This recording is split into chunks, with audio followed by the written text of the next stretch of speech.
नहमदुहु व नुसल्ली अला रसूलिहिल करीम अम्मा बाद फ़ाउज़ु बिल्लाहि मिनश्शैतानिर रजीम बिस्मिल्लाहिर्रहमानिर्रहीम। अस्सलाम वालेकुम।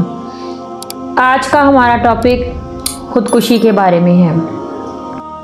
इंजीनियर मोहम्मद अली मिर्ज़ा ने हमें बहुत डिटेल के साथ कुरान की आयत के साथ अहादीस के साथ हमें ये बात बताई और समझाने की कोशिश की है कि ख़ुदकुशी हराम है और इसकी सज़ा बहुत बुरी है, लेकिन ख़ुदकुशी करने वाले का जनाज़ा पढ़ना चाहिए, क्योंकि बहुत से उलमाए कराम और बहुत से लोगों का ये नज़रिया है कि ख़ुदकुशी करने वाले का जनाज़ा नहीं पढ़ाया जाना चाहिए, उसके जनाजे में शरीक नहीं होना चाहिए। तो उन्होंने बताया कि जो आलिम है, यानी कि जो दीन को फैला रहा है, वो किसी भी तरीके से दीन की खिदमत कर रहा है, उसको नहीं जाना चाहिए, क्योंकि इस तरह से लोगों को हम क्या मोटिवेशन देंगे, क्या हम लोगों को सबक देंगे, तो उसको थोड़ा बचना चाहिए। लेकिन आम लोग उसमें शरीक हो सकते हैं।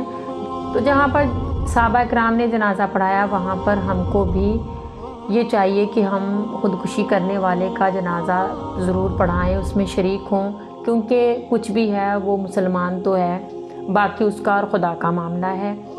इसके अलावा उन्होंने हमें ये भी बताया कि उसकी मग़फ़िरत की दुआ जो है वो हम कर सकते हैं, क्योंकि किसी भी इंसान का जो अमल है वो अल्लाह और उसके दरमियान का मामला होता है।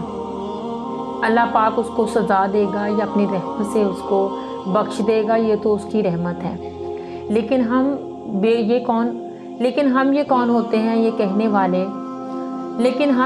वाले, कौन होते हैं कि हम दुआ ना करें या कोई उसकी मग़फ़िरत के लिए दुआ ना करे। इंसान तो हर गुनाहगार है और बहुत बड़े बड़े गुनाह करता है, तो बख्शिश के लिए तो सबकी दुआ जो है वो करनी चाहिए।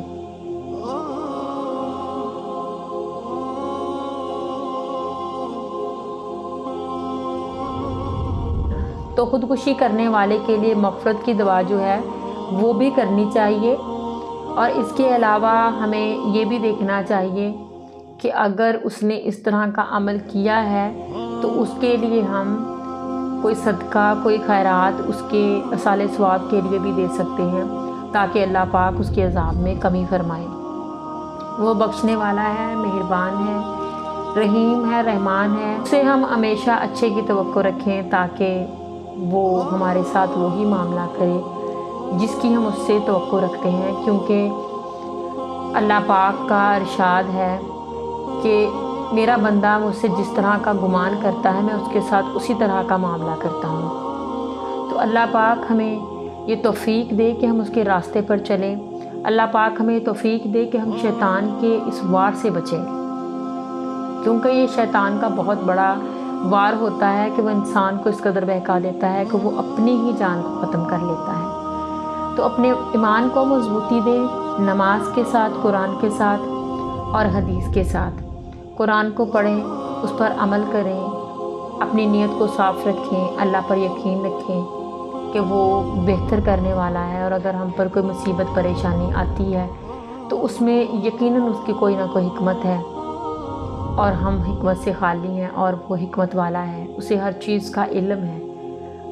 तो अल्लाह पाक हमें इस तरह की बुरी बातों से, बुरे ख़यालात से बचाए और हमें तौफ़ीक दे कि हम नेक काम करें, नेकी को फैलाएं। आमीन। अल्लाह पाक हम सबको अपने अहकामात पर चलने की तौफ़ीक अता फ़रमाए। आमीन। चैनल को सब्सक्राइब करें और वीडियो को शेयर किया करें, ताकि दूसरे जो इस चीज़ को नहीं देखते सुनते, आप उन तक पहुँचाया करें। ये आपका भी फ़र्ज़ है। जब हम कोई चीज़, कोई हदीस या कुरान की कोई चीज़ सुन लेते हैं तो हम पर यह फ़र्ज़ लाजिम हो जाता है कि हम उसको आगे फैलाएं। तो आप कोशिश किया करें कि जो सुनते हैं उसको ज़बान से आगे फैलाएं या फिर वीडियो को आगे शेयर करें, ताकि इससे दूसरे लोग भी जो हैं वो फ़ायदा उठा सकें और हमारे लिए सदका जारिया बने।